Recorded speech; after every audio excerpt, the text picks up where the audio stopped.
with Mario Lopez and Ellie Bamber. Give it up, y'all. Okay, so how are your woodworking skills? Do y'all ever do? I didn't take it in high school. I regret. Because I thought I'd end up like this or something. Which some people did. Yeah, exactly. That's why. I do like building stuff, though. It's fun. I'm not great at it, but I enjoy it. Got a guy. But I'm not good at it. Yeah. I got someone who really does it, and I just stand there and go, yes, hammer. Our next guests are doing something pretty extraordinary in Philadelphia. Not only are they leading projects to brighten and improve the most underserved neighborhoods, they're also empowering their community to do the same by teaching them how to build things big and small. That makes them rad humans.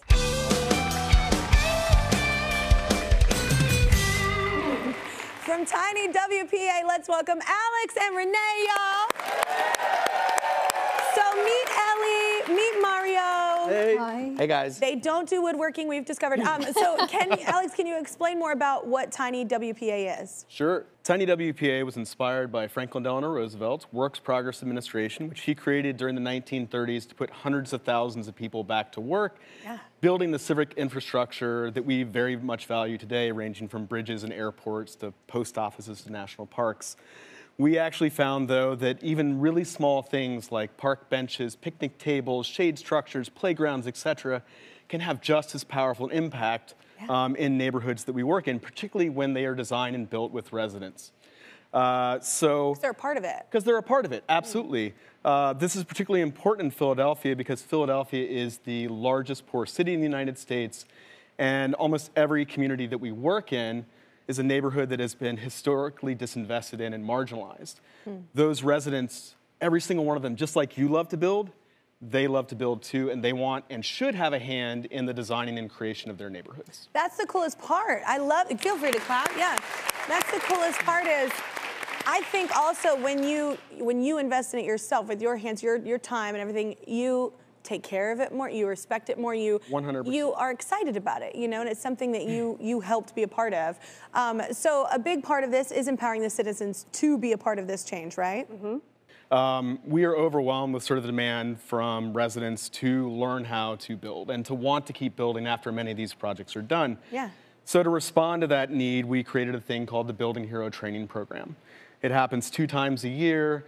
It's very small. It's 10 to 12 people at a time. It's for 14 to 75-year-olds. Many of you may have taken shop class. This is not your grandfather or your father's shop class. This is actually shop class on steroids, and Renee will explain how. People learn how to use all of our tools, chop saw, table saw, laser cutter.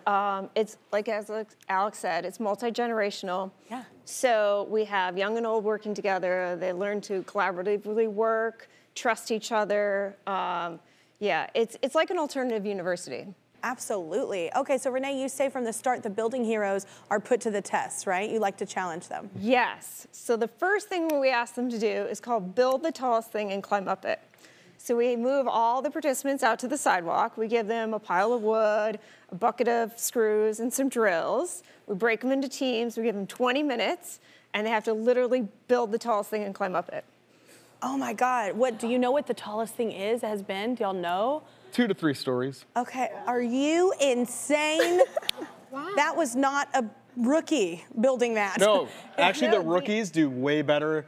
Designers and engineers and trained builders they might overthink it. They're terrible at it. They overthink it. Oh, really? They're terrible. They want to sit down and plan everything out. How do you think you do? I like a challenge. Well, evidently you don't need to be an engineer. I think I'd be all right. So maybe I would be great. I might be okay. I'd be so down. That sounds so fun. Oh, it's a blast. I know, and to work with these are people they might not know as well. They're all absolutely. You're getting to know each other all at the same time. Yep. So it's also kind of cool thing socially, like for the environment of going outside your own circle. That's important for communities. Absolutely. Yeah. Teamwork, camaraderie. So I know, all of that is so good. You would know, all your sports and other things. So can you, I'm still going back to I couldn't reach my arm in the chokehold. So Alex, can you tell us about some of the specific projects that y'all have done? Sure, just to give you a sense of the scale of the work that we do. On one hand, we have designed and built with other partners senior benches at bus stops in a neighborhood in West Philadelphia where there are no bus stops for a neighborhood that is largely filled with senior citizens. Yeah. Everything that you see in that picture came out of designing and building on site at that bus stop in the first 30 minutes of the project.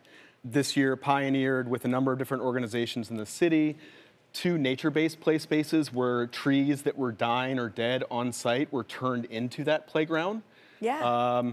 And a project that we're particularly proud of this year is so working with cool. a variety of city agencies and partners to carve out safe spaces in Kensington, which is one of the most struggling neighborhoods in Philadelphia. There's a real issue with drugs and crime there, and we worked around this one particular pool called Scanlon to create deck furniture ranging from recliners and loungers to these islands, and create branding that really communicated to people that this space is for you, it's safe, joy can happen here. And throughout the summer, residents were coming up and saying, is this a private pool?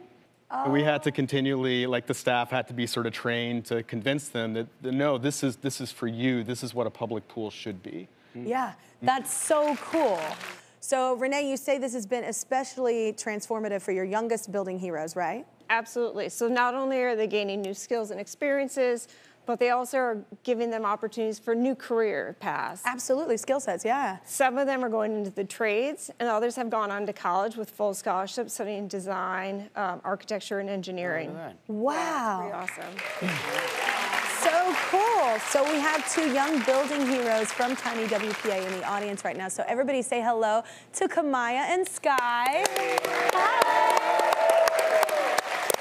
Just y'all's attire makes me happy. The blue is just so, it makes you happy. Y'all look so wonderful in this.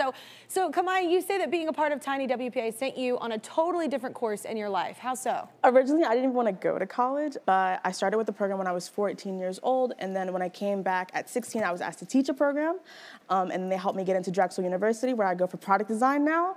All the team and I are so great. They're like my second set of parents. They're so amazing. So were y'all ever a part of any programs that taught you, I don't know, life skills as teens? Did you ever do anything? I grew up with a contractor for a stepfather, so I had to dig post holes and do stuff like that sometimes. So it was I thought it was kind of cool, but I was maybe in the way. But but I thought it was cool to learn stuff like that. Did y'all ever do anything like that? Absolutely. Well, my dad as well, my uncles and stuff, they were all in construction. But I grew up going to Boys and Girls Club. And there I was exposed to the wrestling and theater and all kinds of stuff that. Opportunity. And so now, it was a great program that I'm proud to still be involved in and helping other kids out there. Absolutely. Yeah. Wow. I know, that's so cool. So Sky, I want to come back to you. So you started as a building hero, but now you're a shop manager for Tiny WPA, right? Yes, I started, I was 15 years old, and my engineering teacher, he recommended Tiny WPA, and I'm like, what the heck is Tiny WPA? And now I learned how to work the power tools and Illustrator, and that carried into the Building Hero training program. I really hit my stride in 2020 when I helped make 858 desks and stools for remote learning. And it was so beautiful. I got to watch the kids and the parents. They were so happy to receive these desks and stools during a hard time during the pandemic. It was just wonderful. It feels good, yeah, right? It did. Yeah. I really did. And full circle, it's all coming full circle. And when I teach the internship now in the training program, I see the eagerness and the determination in the teenagers. And it reminds me of me back when I was 15, because I was just as eager and determined as them when I was their age. And for me, it feels like if I can put a tool in someone's hand rather than a gun, me being a Black African-American in Philadelphia, it's just huge and it's so important. Absolutely. Kelly, we know that you love collecting vinyl records. I do. I have no idea what Justin has. For Tiny WPA for bringing us to the show. The Building Heroes and I made an album record holder for you to put your favorite albums on display. I really hope you love it. I love this. That's cool. Look how cute that is. You should sell this. People will buy that. I'm like, this is awesome. Oh my God, I love vinyl, y'all. I give it away on the show. I love vinyl so much. I love music, shocker. I'm so proud of y'all. And I know that you said earlier, Kamaya, that you were like, I didn't really have a desire to go to college. It's just so cool how When people show you something about yourself you didn't know and they invest in you and they show you opportunity, then your whole life kind of turns around. I didn't even consider being a designer until I met Alex and Renee. Like, I thought if I had to go to college, I'd be like in STEM or something, or I'd be like a dentist or a doctor. But then they showed me that I could be a designer and that I had like good instincts and I had good skills. And now, you know, product design is gonna be my profession in one day. That's so cool. I'm so proud of both of you. That's so awesome.